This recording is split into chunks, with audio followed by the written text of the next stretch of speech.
Assalamualaikum warahmatullahi wabarakatuh. Selamat datang di channel As by Story. Jangan lupa like, komen dan subscribe serta aktifkan lonceng notifikasi agar tidak ketinggalan cerita menarik lainnya. Sekarang mari kita mulai ceritanya. Siapa yang bikin? Jeffy mengalih posisikan rambut ikal yang menghalangi bagian leher jenjang Gita dengan segera. Muka Jeffy berubah ekspresi seketika itu juga, terlebih saat gadis itu menurunkan tangannya dengan tergesa-gesa. Seperti ingin menutupi apa yang terjadi sesungguhnya. Gita jawab, gue, siapa yang bikin ini? Jawab Woi. Jeffy menahan diri untuk tak berteriak, sedangkan Gita memasang tampang mau menangis, hatinya kembali teriris mengingat apa saja yang telah terlewati hari ini. Om, Gita mau baju yang ini aja ya. Gita coba dulu ke kamar ganti.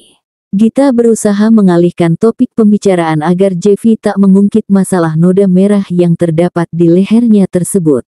Sangat sulit baginya menghilangkan bekas itu dengan cepat meski sudah pakai media es batu agar dapat tersamarkan saat berada di rumah tadi.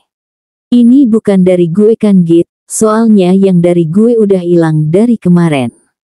Gita berjalan menjauh dari Jeffy yang ingin tahu, tapi laki-laki itu tetap mengikuti langkahnya karena penasaran dengan siapa yang berani membuat kebejatan terhadap anak walinya itu.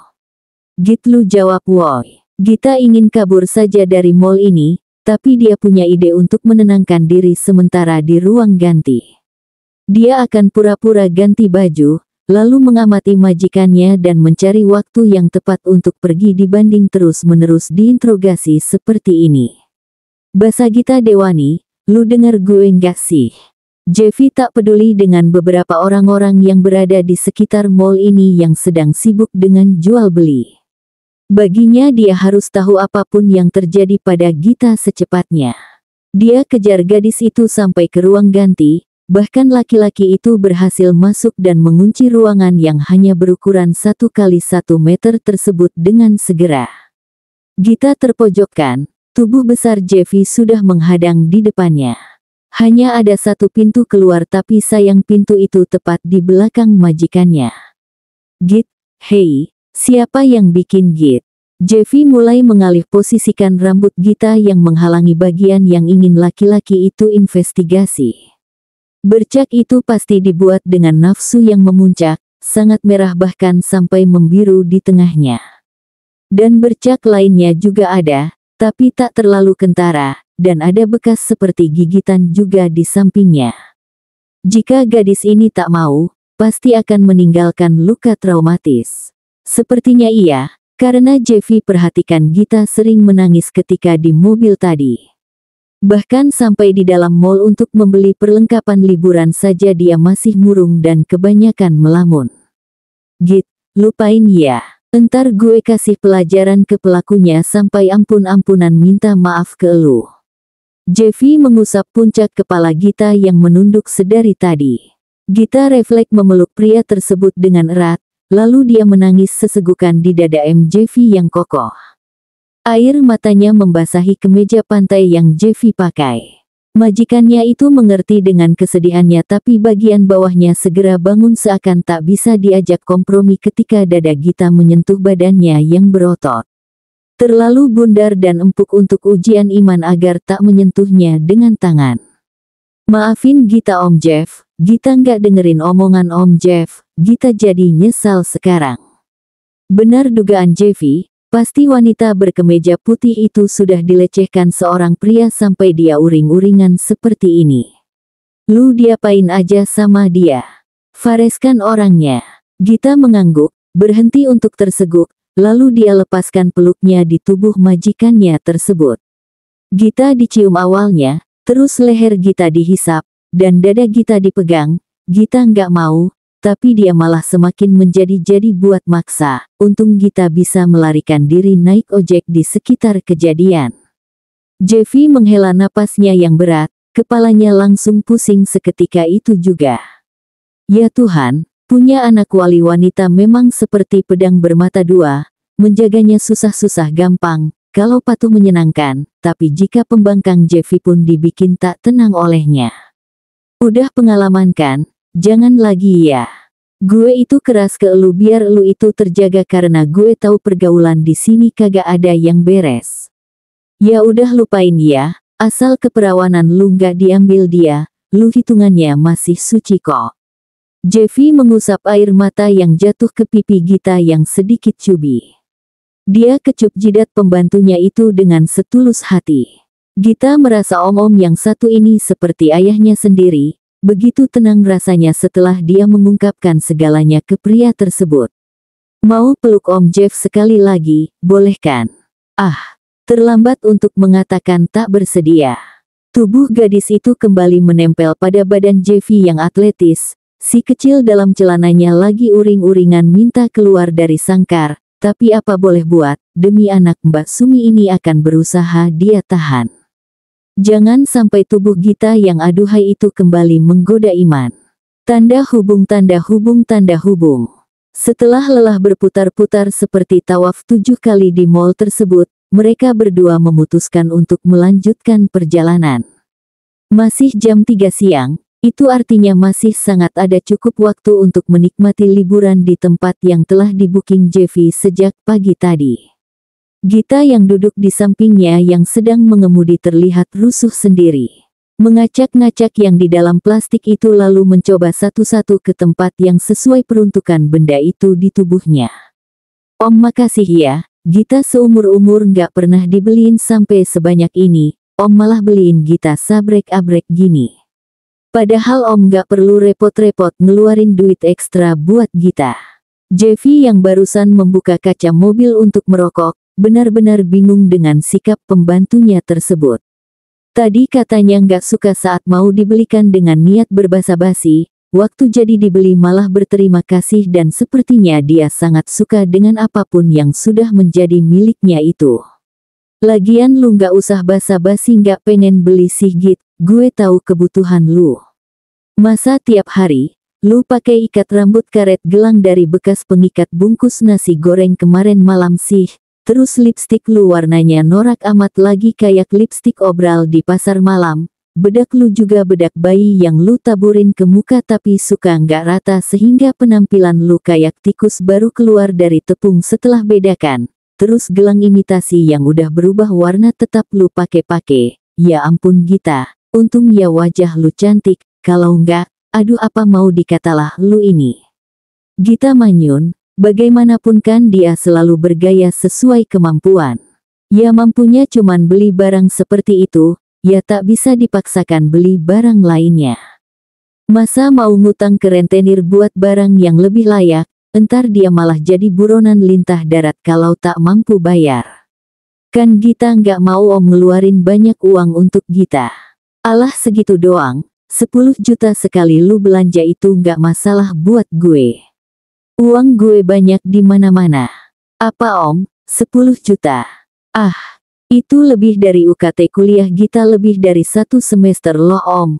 Om malah buang-buang uang seenaknya buat beli barang-barang ini. Gita terkaget-kaget, masa kosmetik, gelang, baju, sepatu, aksesoris rambut, harganya sampai segitu besarnya sih. Kalau di pasar malam pasti sudah dapat sampai gerobak-gerobaknya dan pasti juga ditambah dengan abang-abangnya yang bisa gratis dibawa pulang. Lu jangan berdebat sama gue kalau kita lagi di jalan, atau lu gue turunin nih sekarang. Ancam Jeffy tak main-main.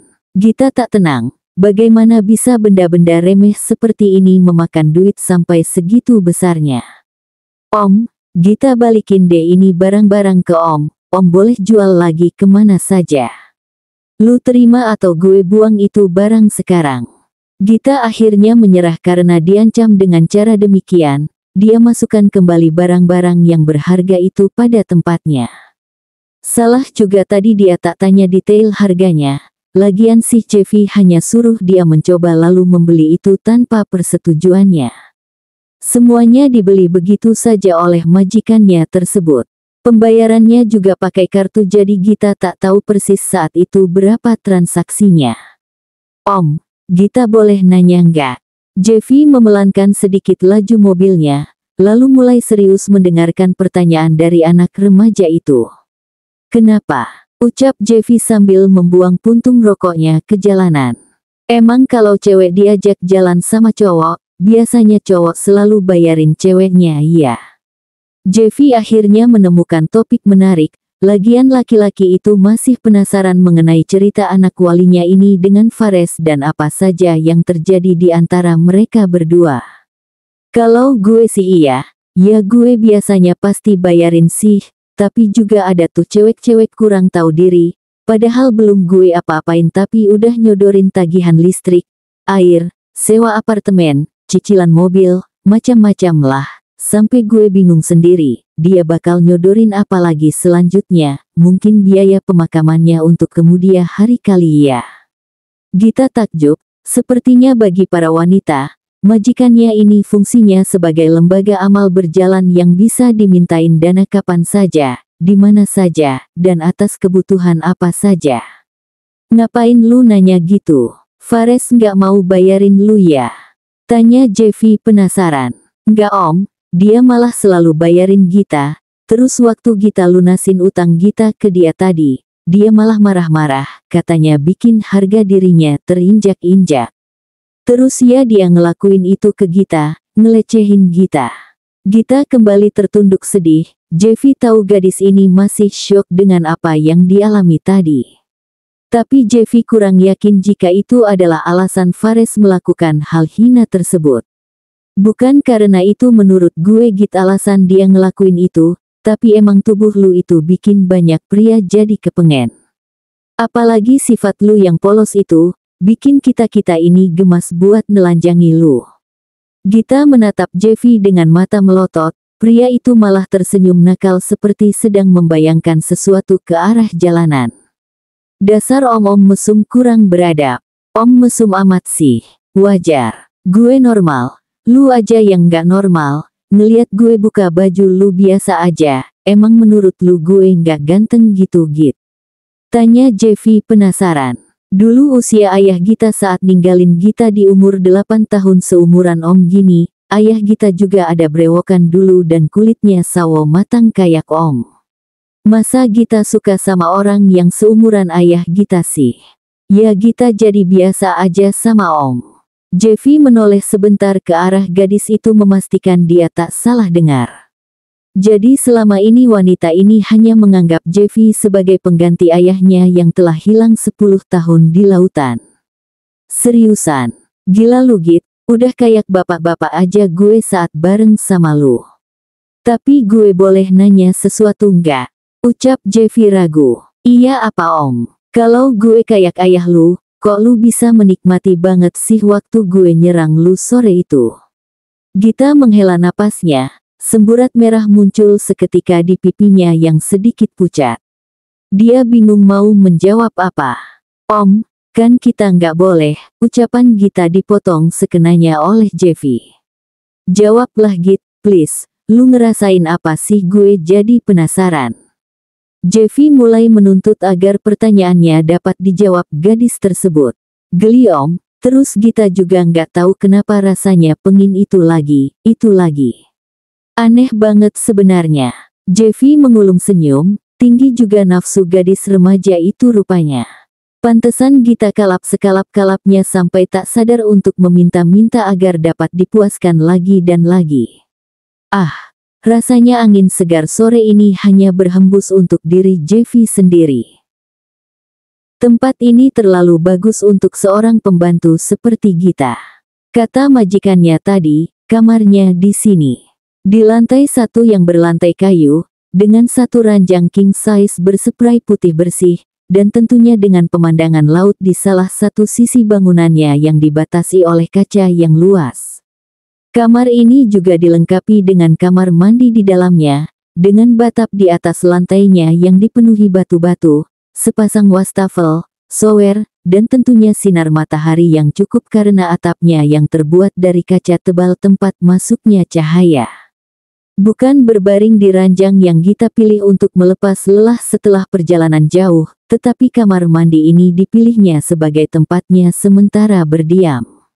Menikmati musik klasik yang mengalun, bau lilin aromaterapi yang masuk ke hidung, kelopak mawar yang mengapung di bathtubnya, dan tentunya tubuh yang rileks karena berada dalam air yang sedikit hangat. Menenangkan sekali, dia merasa dimanjakan pertama kali oleh fasilitas-fasilitas yang hanya bisa dirasakan oleh konglomerat, dan tentu saja tanpa majikannya itu, Gita tak mungkin dapat merasakan suasana seperti ini. Sepertinya 30 menit cukup membuat telapak kaki dan tangannya berkerut karena intensif bersentuhan dengan air. Dia bangkit, memasangkan baterobenya lalu membongkar beberapa perlengkapan yang sudah dibeli majikannya tadi untuknya. Dia amati dirinya di kaca berlama-lama sembari memasang benda itu satu persatu ke tubuhnya. Matahari sudah semakin merapat ke ujung lautan, senja semakin dekat dengan gelap. Gita percepat berdandan, lalu dia langkahkan kakinya keluar bangunan ini setelah mengunci pintu kamarnya tadi. Hanya beberapa meter saja jaraknya sekarang dengan bibir pantai yang menantinya untuk disinggahi. Laut sepertinya sedang surut, sehingga pria itu duduk tak jauh dari deburan ombak yang bergerak tak henti-henti. Dia menopang badannya yang kekar dengan kedua tangannya ke belakang. Tanpa alas duduk tentunya, hanya beralasan pasir putih yang menghampar, matanya yang berkacamata hitam itu menadah ke langit, dan kini dia menggerak-gerakkan badannya sedikit. Om, senjanya cantik ya. Gita menghampiri majikannya itu dan duduk di sampingnya dengan segera. Jeffy langsung menatap gadis itu dengan tampang terpesona sampai melepaskan kacamata hitamnya saking tak percaya dengan apa yang dilihatnya. Lebih cantikan lu Git, sumpah lu cantik banget. Gita memakai terusan selutut berwarna peach tanpa lengan, mengikat rambutnya asal ke belakang dengan pita merah muda yang dibelikan Jeffy untuknya, dan tentunya memoles mukanya dengan baby cushion yang sangat tipis dan juga sedikit lip tint terakota di bibirnya yang keriting. Kalau pipi bersemu merah jambu itu alami karena reaksi kulit pucatnya yang terpapar sinar matahari sore ini. Om enak ya jadi orang kaya, kayaknya bisa beli semuanya. Gita selama ke pantai dulu hanya ingat soal nganterin ayah berlayar tiap sore, nggak pernah kepikiran liburan. Waktu Gita dewasa, Gita hanya ingat jualan saat musim libur sekolah, dan tak pernah sesantai ini waktu ke pantai. Lu bisa kaya lewat gue, jadi istri gue dan gue jamin lu bakal bisa menikmati semuanya. Jeffy entah dari mana dapat kalimat demikian langsung membuat gadis yang di sampingnya itu bergidik. Om lagi kepengen mantap-mantap ya sekarang, sampai ngawur sebegitunya. Ini Gita woy. Anak wali om sekaligus pembantu om juga. Kuliah aja Gita baru mau mulai tapi udah nikah aja. Jeffy mengucek matanya, kehaluannya ini berbahaya, bisa-bisanya dia tak dapat lagi mengendalikan mulutnya dalam berkata-kata. Iya sorry Git, kurang konsen gue karena lihat muka lu mirip amat sama Mbak Sumi, cuman lu yang versi lebih terawatnya dan lebih seksinya. Gita mengerucutkan bibirnya. Entah mengapa om-om ini senang sekali mention nama ibunya itu berkali-kali hari ini. Om, kalau ibu Gita hidup lagi, emang om mau ngapain dengan dia?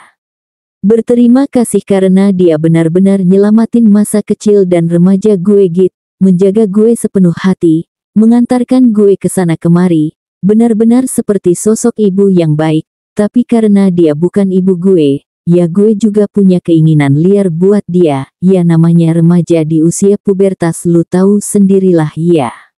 Kayaknya bukan berterima kasih doang sih, menikahinya kali ya, biar lu jadi anak tiri gue. Jeffy melirik Gita dengan tatapan yang licik, gadis itu langsung tak sudi menerima perencanaan majikannya tersebut.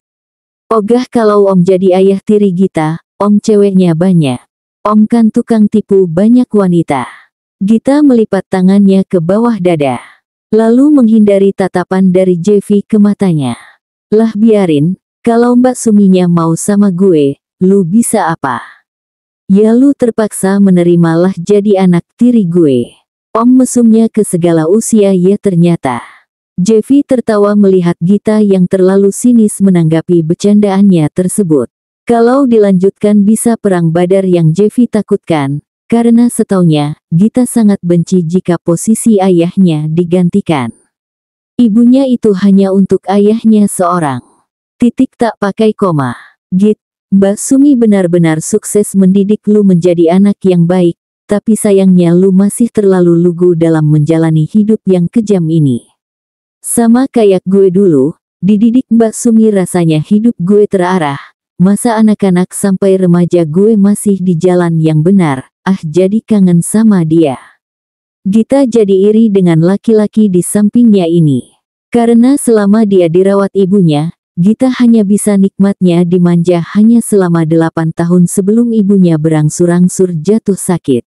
Om beruntung dirawat ibu Gita 14 tahun, Gita cuman ngerasain 8 tahun abis itu ibu sakit, dan giliran Gita yang ngerawat ibu. Mata Jeffy tak berkedip menatap tatapan sendu gadis itu.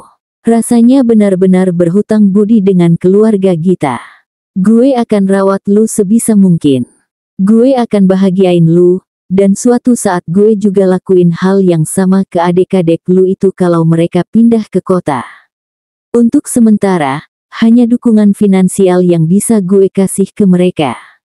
Gita refleks memeluk om-om yang berbaju kaos oblong itu dengan sekuat tenaga. Rasanya pria yang berada di sampingnya itu adalah pria yang sangat berjasa dalam menyelamatkan hidup keluarganya yang masih tersisa. Pelukannya itu membuat Jeffy sampai salah tingkah dibuatnya. Om makasih, tanpa om pasti Gita nggak akan pernah bisa ke sini dan ngerasain ini semua. Gita sayang om dan akan terus patuh ke om. Jantung Jeffy sudah berdetak tak karu-karuan, ini bukan suatu bentuk respon biologis yang menyangkut seksualitas saja yang menyusup, tapi ada perasaan aneh yang mencoba melingkup. Git, lain kali jangan peluk gue tiba-tiba kayak gini atau lu bakal gue cium sampai sesak napas. Gita melepaskan pelukannya dari tubuh tegap Jeffy dengan secepat kilat. Ada perasaan takut jika bibirnya dijamah kembali. Padahal dia masih ingin sekali berada di pelukan Jeffy lebih lama, karena rasanya dada bidang om brewokan itu adalah tempat teraman dan ternyamannya di dunia. Sama persis dengan rasa pelukan ayahnya yang sudah tak pernah hadir di depan mereka. Om, punya banyak pacar seru nggak? Gita mengalihkan topik pembicaraan dengan segera. Bingung, kenapa? Ngerasa nggak ada pijakan? Walaupun ada tapi ngerasa ditarik sana-sini, dan akhirnya gagal lagi dan gagal lagi. Tapi dari sana gue belajar jika gue harus mengerti bahwa nggak ada wanita yang sempurna. Semuanya ada kecacatan hidup yang mesti gue terima agar bisa melangkah maju untuk kedepannya. Emang om aslinya pengen cewek kayak gimana? Tanya Gita penasaran. Tingkahnya aluna, tapi bodinya macam basa Gita Dewani. Gita langsung berinsut menjauh, buat jaga-jaga takut malah ikutan disikut buat jadi pelepasan nafsu om-om tersebut. Udah nggak usah jauh-jauh, takut amat lu sama gue. Gue nggak makan orang kali ya. Bahu Gita sekarang dipagut oleh cengkaman majikannya itu. Tubuh mereka berdekatan, keduanya sama-sama menjadi salah tingkah dan terjam dalam jangka waktu yang lama. Berkecamuk dengan pemikiran mereka masing-masing sampai matahari benar-benar ditelan ujung lautan. Ini bukan makan malam yang biasa namanya, kata Jeffy, ini adalah candlelight dinner yang romantis ala-ala pasangan kasmaran. Tentu saja ini tak akan sama rasanya dengan beli nasi goreng Bang Rojak di dekat portal komplek lalu dihabiskan di meja makan rumah mewah itu dengan duduk berdua. Lilin-lilin panjang mengisi celah-celah antara piring yang berisi hidangan yang sudah tersedia. Cahaya apinya sedikit bergoyang-goyang dihembus angin ke arah lautan. Pemain biola memberikan persembahan satu musik sebagai ucapan selamat datang untuk mereka berdua lalu tak lama undur diri. Keadaan ini seperti yang biasa Gita lihat di drama-drama Korea, tapi sekarang jadi nyata di depannya. Om, ini yang makan berapa orang? Banyak amat makanannya. Gita yang memakai dress berwarna merah menyala dengan lengan sebesar tali spaghetti lalu mendudukkan tubuhnya di kursi. Jeffy yang bertusido hitam pekat dengan berkemeja putih di dalamnya lalu mengambil tempat di hadapan gadis tersebut.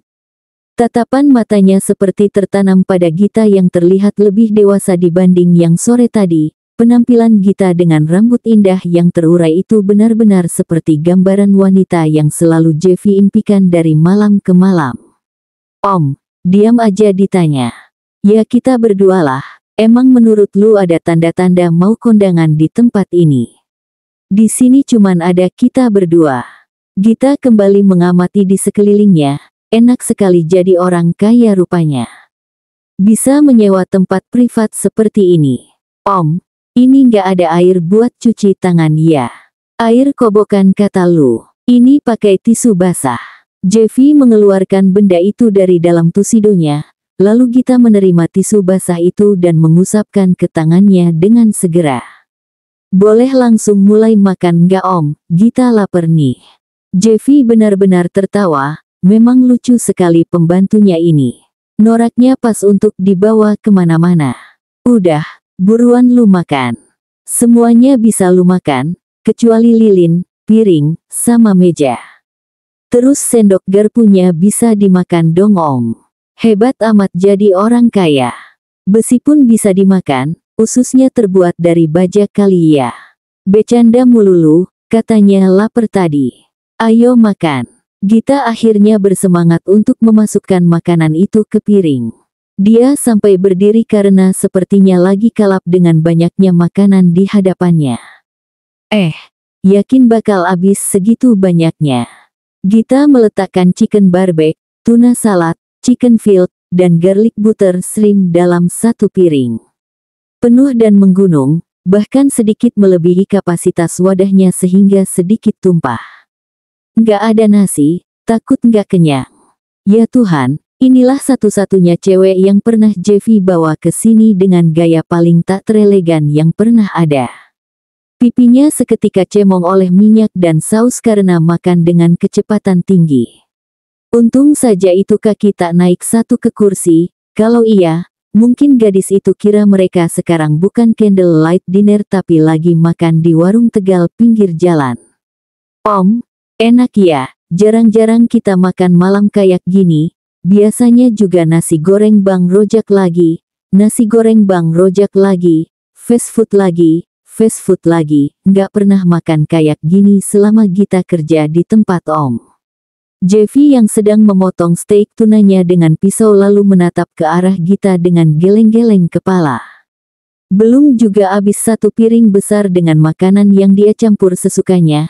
Tapi gadis itu sudah mengambil piring lain untuk memotong appetizer berupa cake coklat yang menarik perhatiannya. Lu yakin itu bakal habis Git? Cepat amat lu beralihnya ke makanan yang lain. Tenang om, habis kok, soalnya lidah Gita lagi asin karena makan makanan yang tadi dan butuh penetralisir makanan yang manis-manis. Gita menggigit satu potongan besar cake coklat, rasanya benar-benar lumer di mulut. Benar-benar dapat menjelaskan definisi makanan surga dunia. Om mau coba nggak? Enak banget loh cake-nya. Jeffy menggeleng, membiarkan Gita bermain-main dengan makanan. Sekarang gadis itu menambahkan sepotong kue tart ke piringnya, lalu menambahkan lagi koko lava di sana, dan menumpahkan selai strawberry dan kacang di atasnya. Eureka! Makanan itu sekarang menyatu dalam mulutnya memberikan rasa yang menurutnya menarik dan tatapannya berubah seperti tatapan Chef Renata saat bertemu hidangan terbaik. Senyumnya mekar dan dia segera mengusap mukanya yang cemong itu dengan tisu di depannya. Om enak banget loh. Gila-gila. Dia bertepuk tangan, Jeffy kembali menggelengkan kepala, menunggu apa lagi yang akan diuji coba olehnya.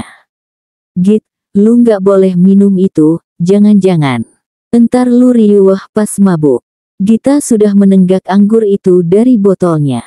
Lalu mengernyitkan kening karena minuman itu berasa pahit di lidahnya. Om, pahit nggak enak. Jeffy memperhatikan wajah wanita itu bulat-bulat, semoga saja tadi dia tak minum terlalu banyak. Gawat juga entar kalau mabuk dia tiba-tiba tidur di sembarang tempat atau meracau pada salah orang dan alamat.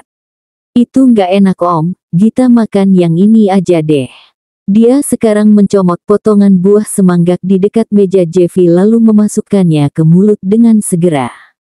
Manis om, manis banget malahan, beda sama semangka di daerah Gita, tak terlalu manis. Gita akhirnya bersendawa, yang semakin bikin Jeffy geleng-geleng kepala. Lalu dia diam tanpa berkata-kata. Duduk begitu saja, tak tahu karena kekenyangan atau apa. Kenapa lu Git? Gita merasa melayang, rasanya rileks amat om. Aduh, belum apa-apa, alkohol itu sudah bereaksi saja di tubuhnya. Gadis itu sepertinya tak terlalu kuat dengan alkohol. Mencoba beberapa mili saja dia sudah tipsi dibuatnya. Udah lu duduk aja di sana.